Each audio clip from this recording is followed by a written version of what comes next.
साथ वो कौन सी बड़ी सौगात है जो किसानों को मिल रही है, लेकिन इसके चुनावी पॉइंट्स क्या हैं? क्योंकि पॉलिटिकली भी कहीं ना कहीं बीजेपी इससे एनरिच हो सकती है, किसानों पर सीधा सीधा फोकस है।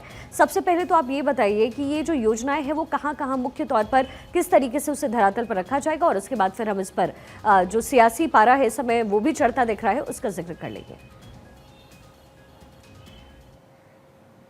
ये देश एग्रीकल्चरल कंट्री है, इसको हम इसकी रीढ़ की हड्डी किसान हैं, और हम इसके एग्रीकल्चरल अगर उस एस्पेक्ट्स की बात करें तो ये देश आज भी पूरी दुनिया में अनाज और तमाम तरीके की चीज़ें एक्सपोर्ट करता है।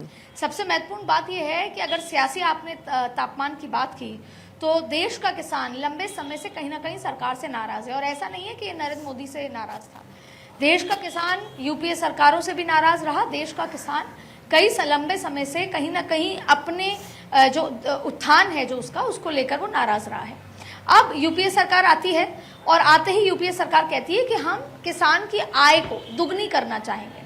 2022 तक किसान की आय को दुगनी करने की बात कही गई, और यही सबसे महत्वपूर्ण बात थी जो किसान चाहता था, क्योंकि दशकों से वर्षों से ये कभी ऐसा नहीं हो पाया कि किसान की आय दुगनी करने की सोच भी रखी गई।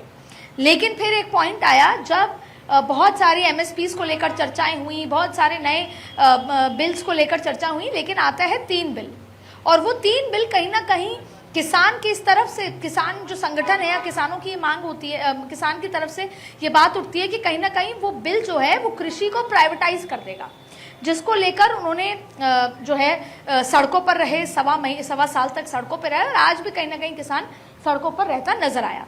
लेकिन अब धीरे धीरे जब मोदी सरकार 3.0 हुआ, तब सबसे पहले जो कलम चलाया गया प्रधानमंत्री द्वारा वो सम्मान निधि दी गई, और उसके बाद एमएसपी को लेकर फॉर्मुलेशन हुआ। अब सबसे महत्वपूर्ण बात यह है कि आज सोमवार था और आज जब कैबिनेट की बैठक हुई, पिछले कैबिनेट की बैठक में 12 इंडस्ट्रियल जो कॉरिडोर्स और रेल के कई कनेक्टिविटी को जब मंजूरी दी गई तो वहीं किसानों के लिए भी नई सौगातें दी गई।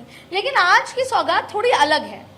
आज की सौगात इस बढ़ते हुए जब हम देश की बात करते हैं कि हम 21वीं सदी में हैं, पूरा देश इंटरनेट और डिजिटल हो चुका है, यहाँ तक कि शिखा आपको याद है क्या कि आप आखिरी बार बैंक कब गए थे? लेकिन वहीं अगर आप अपने दादाजी और अपने पिताजी को भी याद करेंगे तो आप एक समय याद करते होंगे कि हफ्ते का एक दिन या महीने का एक दिन ऐसा होता था कि वो पासबुक लेकर बैंक जाया करते थे, उस पासबुक को भरा करते थे।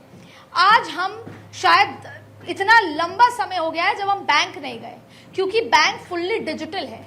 बैंक आपके मोबाइल पे एक क्लिक पर है, और शायद हम समझे न समझे, लेकिन हमारी जो एक पहले की जनरेशन थी वो इस बात को समझ सकती है कि पहले बैंक जाना, वहां पर पासबुक में खाता भरवाना, खुलवाना या तमाम चीजें कितनी एक मुश्किल का काम होता था, आपका पूरा दिन लग जाता था। लेकिन आज केवल एक क्लिक के जरिए आप अकाउंट में पैसे ट्रांसफर कर सकती हैं।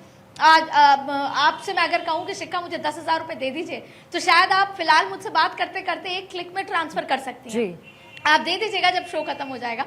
तो इसी तरीके से किसानों को किस तरीके से उनकी स्पीड बढ़ाना और कैसे किया गया, डिजिटलाइजेशन ऑफ फार्मर्स। तो अब एक ऐप बनाने की बात है। 2,817 करोड़ का ये पूरा जो पैसा इसमें लगेगा, इसमें ये होगा कि एक ऐप आपके पास होगी, उस ऐप के माध्यम पे आप किसी एक जो फसल होगी उसको लेकर आप पूरी जानकारी ले सकते हैं, खरीद को लेकर, बेचने को लेकर, उसको कैसे उपजाऊ और बनाएं, उसके लिए फर्टिलाइजर क्या यूज करें और कौन कौन से मार्केट में अभी उसकी डिमांड है। तो आपको सिर्फ एक क्लिक पर पूरा का पूरा मंडी, जिस मंडी को लेकर सियासत होती आई है, जिस मंडी को लेकर पंजाब का पूरा मार्केट नाराज था, आप केवल उस क्लिक पर वो पूरी मंडी आपके इस फोन में अवेलेबल होगी। तो वो अपने आप में एक बहुत बड़ा रेवोल्यूशन है, जिसको लेकर आज कैबिनेट में हालांकि 7 बड़े फैसले हुए हैं। रेल की परियोजना, रेल की कनेक्टिविटी भी हुई है। लेकिन अगर आज का सबसे ऐतिहासिक फैसला अगर कोई माना जाए शिखा, तो वो फार्मर डिजिटलाइजेशन सिस्टम को लेकर है कि किसानों को कैसे उनकी डिजिटल तरीके से उनको सशक्त बनाया जाए, जिससे कि ऐसा ना हो कि उनको 2 दिन लग जाए अगर कोई माल किसी और प्रदेश की किसी मंडी में बेचना हो, और अगर मंडी जाके कहीं वो अनाज खराब ना हो जाए, तो डिजिटली एक्टिव करने के लिए। और ये अपने आप में बहुत क्रांतिकारी फैसला होगा, क्रांतिकारी फैसला है जिसको धरातल पे उतारा जाए। लेकिन ये धरातल पे कब उतर सकता है, जब तमाम जो किसान है वो इसको समझने, इसकी अहमियत को समझने की कोशिश करेंगे। आपने सियासी मसलों का जिक्र किया, तो फिर जाहिर सी बात है हरियाणा में 4 अक्टूबर को चुनाव है, 8 अक्टूबर को नतीजे आएंगे। हरियाणा किसान बाहुल्य इलाका है, राजस्थान पंजाब इन तमाम बॉर्डर से जुड़ता है और यहाँ पर भी किसान बाहुल्य इलाके हैं। तो सीधा सीधा हरियाणा चुनाव, उसके साथ साथ सीधा सीधा महाराष्ट्र के चुनाव, सीधा सीधा झारखंड के भी कई जगहों के चुनाव, इन सब पे सीधा सीधा इन फैसलों का इम्पैक्ट पड़ता है। और सियासत तरीके से जो एक मैसेज है कि सरकार किसान विरोधी है या सरकार उस समुदाय, जाट समुदाय के विरोधी है, ये सीधा सीधा उस बात को खारिज करते हुए ये सरकार की उस नीयत को बताता है कि सरकार किसान के उत्थान के लिए, उनकी दुगनी आय के लिए क्या कुछ कर रही है, हर हफ्ते कर रही है। और आज 100 दिन पूरे होते होते जितने बड़े फैसले लिए हैं वो किसानों को लेकर सरकार ने लिए हैं। भले ही वो 3 किसान कानून जो हैं वो सरकार ने माफी मांगते हुए उसको वापस ले लिया, लेकिन उसकी जो बेहतर वाली चीजें हैं, जैसे एमएसपी जो कुछ समय पहले दी गई है, कुछ उस पर एमएसपी देना, उसको सुनिश्चित करना, और फिर डिजिटल ये जो रिफॉर्म लेकर आना, ये अपने आप में क्रांतिकारी फैसले हैं किसानों को लेकर।